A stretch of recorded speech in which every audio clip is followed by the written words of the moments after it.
ഈ മഹാഭാരത യുദ്ധം നടക്കുമ്പോൾ സൂര്യൻ അസ്തമിച്ചു കഴിഞ്ഞാൽ പിന്നെ യുദ്ധം ചെയ്യാൻ പാടില്ല. ഇത് മഹാഭാരതമൊക്കെ വായിച്ച് അറിവാണ്.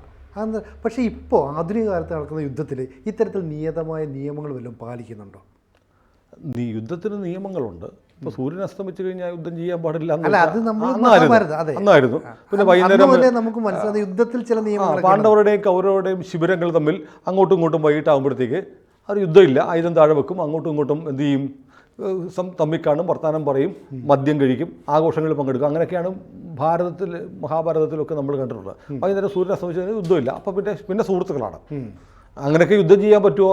രാത്രി സുഹൃത്തും നേരം വെളുക്കുമ്പോൾ കൊല്ലാൻ പറ്റുന്ന ശത്രുക്കളുമായിട്ടൊക്കെ യുദ്ധത്തിൽ കഴിയാൻ പറ്റുമോ എന്നുള്ളത് എനിക്കറിയില്ല. പക്ഷെ അങ്ങനെ ഒരു ഭാവന, അതൊരു ഉദാത്തമായ ഭാവനയാണ്. യുദ്ധം ഒരു ചെസ് കളി പോലെയാണെന്നൊക്കെ കരുതുന്ന പോലെയാണെങ്കിൽ ഓക്കെ, ചെസ്സിൽ തോക്കാം, ജയിക്കാം, അങ്ങനെയല്ല, ഇത് ജീവൻ പോകുന്ന കളിയാണ്. പക്ഷേ ഇത് ഇപ്പോൾ സിനു ചോദിക്കാൻ തോന്നിയത് നമ്മുടെ ഉക്രൈൻ യുദ്ധത്തിൻ്റെ പശ്ചാത്തലത്തിലായിരിക്കും അല്ലേ? ഇന്നലെ ചില വെളിപ്പെടുത്തലുകൾ ഉക്രൈൻ്റെ ഭാഗത്തുനിന്നുണ്ടായി. അതായത് ഇഗോർ കിർലോവ്, റഷ്യയുടെ ഏറ്റവും പ്രധാനപ്പെട്ട ഒരു ജനറൽ എന്ന് മാത്രമല്ല ന്യൂക്ലിയർ ഡിഫൻസ്, ന്യൂക്ലിയർ പ്രതിരോധ വകുപ്പിൻ്റെ തലവൻ, ഏറ്റവും പ്രധാനപ്പെട്ട ആളാണ്. പുടിൻ്റെ ഏറ്റവും വിശ്വസ്തൻ.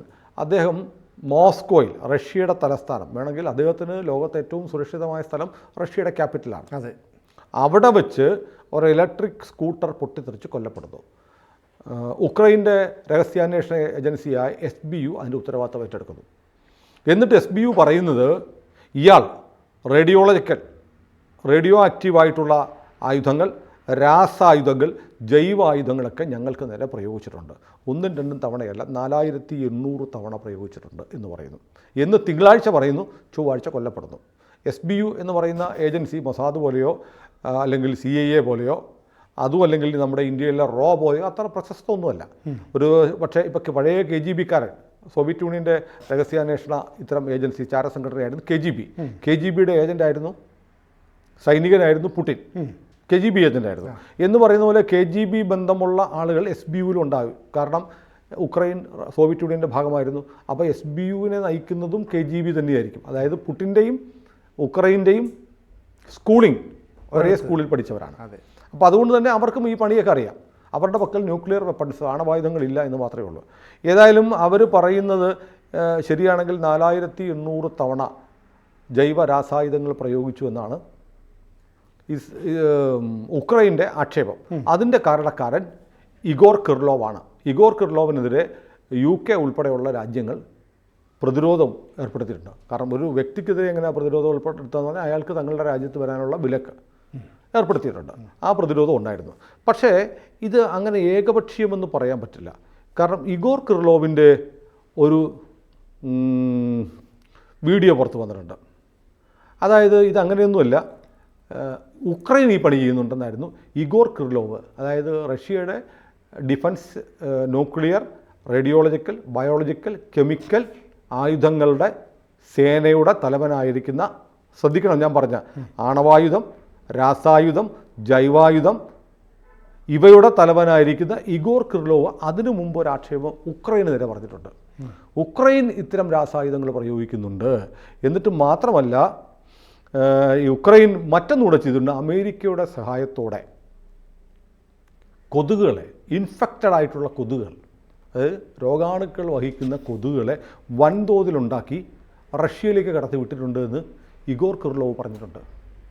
വലിയ ആരോപണം. അപ്പോൾ രണ്ടു കൂട്ടരും, അപ്പോൾ ഇവർ 4800 തവണ ഉക്രൈനിൽ ആക്രമണം നടത്തിയെന്ന് ഉക്രൈൻ പറയുന്നു, റഷ്യ പറയുന്നു അത് അമേരിക്കൻ സഹായത്തോടെ ഈ രോഗവാഹകരായിട്ടുള്ള കൊതുകുകളെ നിങ്ങൾ പറഞ്ഞു വിട്ടിട്ടുണ്ടെന്ന് പറഞ്ഞു. അപ്പോൾ രണ്ടു കൂട്ടരും ചെയ്തിട്ടുണ്ട് അല്ലേ?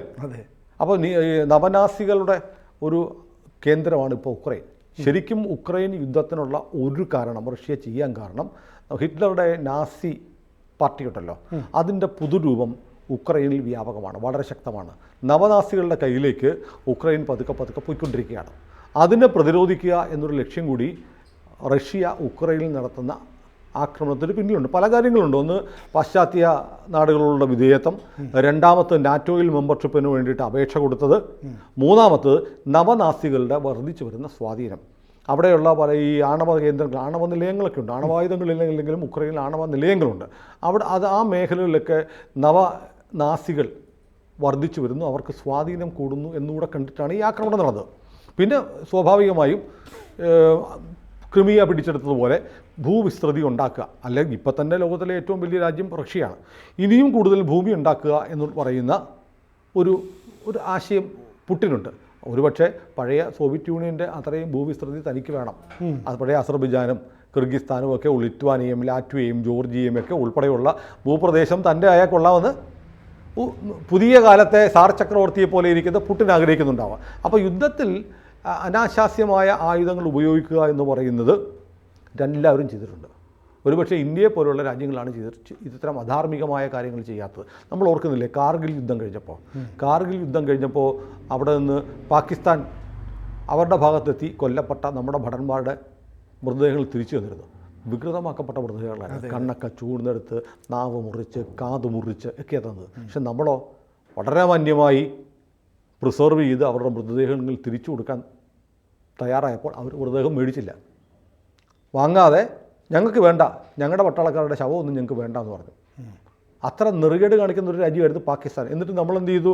ആചാരപരമായി പാകിസ്ഥാനി പട്ടാളക്കാരുടെ മൃതദേഹങ്ങൾ അടക്കം ചെയ്തു. അവർക്ക് മുസ്ലിം വിശ്വാസപ്രകാരമുള്ള അന്ത്യകർമ്മങ്ങളൊക്കെ ചെയ്തിട്ടാണ് നമ്മൾ ചെയ്തത്. അതാണ് ഇന്ത്യയും മറ്റു രാജ്യങ്ങളും തമ്മിലുള്ള സാംസ്കാരികമായ ഒരു വ്യത്യാസം. അപ്പോൾ ഞാനിപ്പോൾ ഈ യുദ്ധത്തിൽ അധാർമികത ഉപയോഗിക്കുമ്പോൾ പെട്ടെന്ന് എനിക്ക് ഓർമ്മയിൽ വരുന്ന വിയറ്റ്നാം യുദ്ധമാണ്. ഓർക്കുന്നില്ല, എനിക്ക് 54 മുതൽ 75 വരെ 20 വർഷമോ മറ്റോ നീണ്ടുനിന്ന യുദ്ധമാണ് അമേരിക്കയും വിയറ്റ്നാമും തമ്മിൽ. 20 വർഷം യുദ്ധം ചെയ്തു. 20 വർഷം യുദ്ധം ചെയ്തിട്ട് എൻ്റെ 3 ലക്ഷത്തോളം ആളുകളോ, 3 ലക്ഷമാണോ 30 ലക്ഷമാണോ 30 ലക്ഷത്തോളം ആളുകളോ മറ്റോ കണക്ക് എനിക്ക് സബ്ജക്റ്റ് ടു കറക്ഷൻ 3 30 ഞാൻ ഓർക്കുന്നില്ല. നമ്മൾ പെട്ടെന്ന് റെഫർ ചെയ്യാത്തതുകൊണ്ടാണ്. അത് ലക്ഷക്കണക്കിന് ആളുകൾ മരിച്ചു ആ യുദ്ധത്തിൽ. എൻ്റെ ഒരു യുദ്ധം പറയുമ്പോൾ പെട്ടെന്ന് ഓർമ്മിക്കുന്ന ഒരു ചിത്രമുണ്ട്. കുറേ കുട്ടികളിങ്ങനെ ഓടി വരുന്നു കരഞ്ഞുകൊണ്ട് തെരുവിലൂടെ. ലോകപ്രസിദ്ധമായ ഒരുപാട് അവാർഡുകൾ കിട്ടിയ ചിത്രമാണ്. ഓടി, അതിലൊരു പെൺകുട്ടി നഗ്നയാണ്. 9 വയസ്സോ 7 വയസ്സുള്ള കുട്ടി. അവളുടെ പേര് ഫാൻ തിക്കിം ഫുക്ക് എന്നാണ്. ഫാൻ തിക്കിം ഫുക്ക് എന്ന് പറയുന്ന പിന്നീട് ആ കുട്ടിയെ ഐഡൻറ്റിഫൈ ചെയ്തു. അവർ യുദ്ധവിരുദ്ധ പ്രസ്ഥാനത്തിൻ്റെയൊക്കെ വലിയ സജീവ പ്രവർത്തകയായി.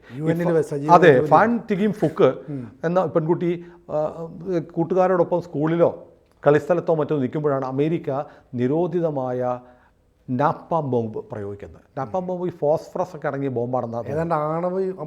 ആണവ ബോംബല്ല, ഏതാണ്ട് വല്ലാത്ത ഭയങ്കരമായും മനുഷ്യൻ്റെ ശരീരമൊക്കെ ആകെ പൊള്ളിച്ച് ചൂടുണ്ടാക്കി ഫോസ്ഫറസോ മറ്റൊക്കെ അതിൻ്റെ ഘടകമാണെന്ന് തോന്നുന്നു. നമുക്ക് റെഫർ ചെയ്യാത്തതുകൊണ്ട് എനിക്കറിയില്ല, സബ്ജക്റ്റ് ടു കറക്ഷനാണ്.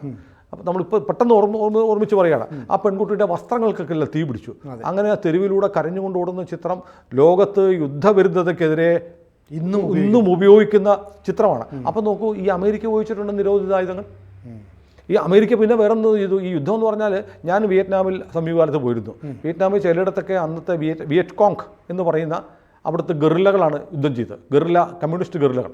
അവർ ചെയ്തത് അവർക്ക് അമേരിക്കൻ സേനയോടൊന്നും പിടിച്ചിരിക്കാൻ പറ്റില്ല. അവരെന്ത് ചെയ്യുന്നു പറഞ്ഞാൽ ഭൂമിക്കടിയിൽ ട്രഞ്ചുകൾ ഉണ്ടാക്കും. എന്നിട്ട് മുകളിൽ നമ്മുടെയൊക്കെ ഈ പൈപ്പ് ലൈനൊക്കെ പോകുമ്പോൾ മറ്റേ ഇതുണ്ടല്ലോ, അടപ്പ് വെക്കുമല്ലോ റോഡിലൊക്കെ, അതൊരു അടപ്പുണ്ടാവും. അത് ചപ്പും ചവറവും കരിയിലേക്ക് ഇട്ട് മൂടും. എന്നിട്ട് അമേരിക്കൻ പട്ടാളക്കാരൊക്കെ ഇരിക്കുന്നതിൻ്റെ അടുത്തൊക്കെ ഇട്ട് ഇത് കാണും. എന്നിട്ട് അവർ രാത്രി ഉറങ്ങുമ്പോൾ ഇവർ ഈ അടപ്പ് തുറന്നിട്ട് 100-200 പേര് ഭൂമിക്കടിയിൽ നിന്ന് പുറത്ത് വന്ന് ഇവരെ വെടിവെച്ച് കൊന്ന് തീർക്കും. എന്നിട്ട് വീണ്ടും അവർ അടുത്ത കുഴിയിലേക്ക് പോകും. ഇങ്ങനെയുള്ള ഗറില്ല യുദ്ധമുറകളാണ് ചെയ്തത്. അതുകൊണ്ടാണ് അമേരിക്കയ്ക്ക് ജയിക്കാൻ പറ്റിയില്ല. അമേരിക്ക ഒരു പക്ഷേ യുണൈറ്റഡ് സ്റ്റേറ്റ്സ് ഓഫ് അമേരിക്കയുടെ ചരിത്രത്തിൽ തോറ്റുപോയ ഒരു വലിയ യുദ്ധം എന്ന് പറയുന്നത് വിയറ്റ്നാം യുദ്ധം. അമേരിക്ക വിയറ്റ്നാം എന്ന് പറയുന്ന കൊച്ചു രാജ്യത്തിന് മുന്നിൽ തോറ്റമ്പി പണ്ടാറടങ്ങി നാശം പിടിച്ചുപോയി. അവസാനം ഈ യുദ്ധം ജയിക്കാൻ വേണ്ടി അമേരിക്ക ചെയ്തൊരു കൊടുംകൃത്യമുണ്ട്. രാസായുധം പ്രയോഗിച്ചു. എന്നറിയാം, ഏജൻറ്റ് ഓറഞ്ച് എന്ന് പറയുന്ന ഒരു ലക്ഷക്കണക്കിന് ഗ്യാലൻ, ലിറ്ററല്ല ഗ്യാലൻ, ലക്ഷക്കണക്കിന് ഗ്യാലൻ ഏജൻറ്റ് ഓറഞ്ച് എന്ന് പറയുന്ന ഭയങ്കരമായ കീടനാശിനി എന്ന് പറയാമോന്ന് എനിക്കില്ല, രാസായുധമാണ്. ഇത് രാസായുധമായി ഉപയോഗിക്കാവുന്ന വിഷവസ്തു ആകാശത്ത് നിന്ന് വിമാനത്തിൽ കൊണ്ടു തളിച്ചു. കൃഷികൾ മുഴുവൻ നശിപ്പിച്ചു. അത് ദേഹത്ത് വീഴുന്ന മനുഷ്യർക്ക് ഗുരുതരമായ രോഗപ്രശ്നമൊക്കെ ഉണ്ടാക്കി. അങ്ങനെ അധാർമികമായി എന്തൊക്കെ ചെയ്യാമോ അതൊക്കെ വിയറ്റ്നാം യുദ്ധത്തിൽ അമേരിക്ക ചെയ്തിട്ടുണ്ട്. അപ്പോൾ യുദ്ധത്തിൽ ജയിക്കാൻ വേണ്ടി എന്തും ചെയ്യാം എന്ന തരത്തിലേക്ക് ചിന്തിക്കുന്ന രാജ്യങ്ങളുടെ കൂട്ടത്തിൽ റഷ്യയുണ്ട്, ഉക്രൈനുണ്ട്, അമേരിക്കയുണ്ട്, എല്ലാവരും ഉണ്ട്. അപ്പോൾ എല്ലാവർക്കും വിജയം മാത്രമാണ്. അതിൻ്റെ ആഫ്റ്റർ എഫക്റ്റ് എന്താണ്, അത് എങ്ങനെ മനുഷ്യനെ വല്ലാതെ ബാധിക്കും, പിന്നെ ഭാവി തലമുറകളെ എങ്ങനെ ബാധിക്കുമെന്ന് അറിയില്ല. ഇപ്പം നമ്മൾ ഇഗോർ കിർലോവിനെ കുറിച്ച് പറയുന്നത്, അദ്ദേഹം തെർമോബോറിക് റോക്കറ്റ് ലോഞ്ചർ എന്ന് പറയുന്ന ഒരു പുതിയ റോക്കറ്റ് ലോഞ്ചിങ് സിസ്റ്റം ഡെവലപ്പ് ചെയ്ത ആളാണെന്ന് പറയുന്നു. അതിപ്പം ഈ യുദ്ധത്തിൽ ഉപയോഗിക്കുന്നുണ്ട്. ഈ TOS-2 എന്നാണ് ഇത് പറയുന്നത്. അപ്പോൾ വെറും ഒരു സൈനിക ഉദ്യോഗസ്ഥൻ മാത്രമല്ല, അദ്ദേഹം ഒരു വലിയ മിലിറ്ററി ജീനിയസ് കൂടിയായിരുന്നു. പ്രൊഫഷണലാണ് അല്ലേ? പ്രൊഫഷണലാണ്, മിലിറ്ററി ജീനിയസാണ്. അപ്പം തെർമോബോറിക് റോക്കറ്റ് ലോഞ്ചർ എന്ന് പറയുന്ന പുതിയ സങ്കേതം കൂടെ ഉണ്ടാക്കിയതാണ്. അപ്പോൾ ഇപ്പം റഷ്യ ഇപ്പോൾ പറയുന്നത് ഇത് ഞങ്ങൾ ഒരു തീവ്രവാദ പ്രവർത്തനമായിട്ട്, ടെറർ അറ്റാക്കായിട്ടാണ് ഞങ്ങൾ കണക്കാക്കാൻ പോകുന്നത്. ഞങ്ങളുടെ നാട്ടിൽ നടത്തിയത്. അതിനുള്ള മറുപടി എന്താണ് ചെയ്യേണ്ടതെന്ന് ഞങ്ങൾക്കറിയാം എന്നിപ്പോൾ പറഞ്ഞിട്ടുണ്ട്. അപ്പോൾ റഷ്യ എന്താണ് ചെയ്യേണ്ടതെന്നൊക്കെ ഞങ്ങൾക്കറിയാമെന്നൊക്കെ പറയുമ്പോൾ നമ്മൾ നോക്കുന്നത് ചെവിക്ക് പിടിക്കലൊന്നും ആയിരിക്കത്തില്ല. അപ്പോൾ എനിക്ക് തോന്നുന്നത് ഇപ്പം പുത്തിനെ സംബന്ധിച്ച് അദ്ദേഹത്തിൻ്റെ വലങ്കയെ പോലെ ഒരാളാണ് നഷ്ടപ്പെട്ടത്. ഇവർ പറയുന്ന ക്ലോറോപ്രിക്വിൻ എന്ന് പറയുന്ന പണ്ടൊക്കെ ടിയർ ഗ്യാസിന് പകരമായി ഉപയോഗിച്ചിരുന്ന സാധനമാണ് അത്ര ഒന്നാം ലോകമഹായുദ്ധത്ത് കാലത്ത്. ആളുകളെ ശ്വാസം മുട്ടിച്ച് നമ്മുടെ ഇപ്പോഴത്തെ ടിയർ ഗ്യാസ് അതിൻ്റെ മൈൽഡാണ്, മൃദുവായ സാധനം. അത് കണ്ണിൽ നിന്നൊക്കെ വെള്ളം വരത്തേയുള്ളൂ. മറ്റത് ക്ലോറോപ്രിക്വിൻ എന്ന് ഉപയോഗിച്ചാൽ ആളുകൾ ശ്വാസം മുട്ടി ബോധം കെട്ട് വീഴും, മരിച്ചും പോവാം.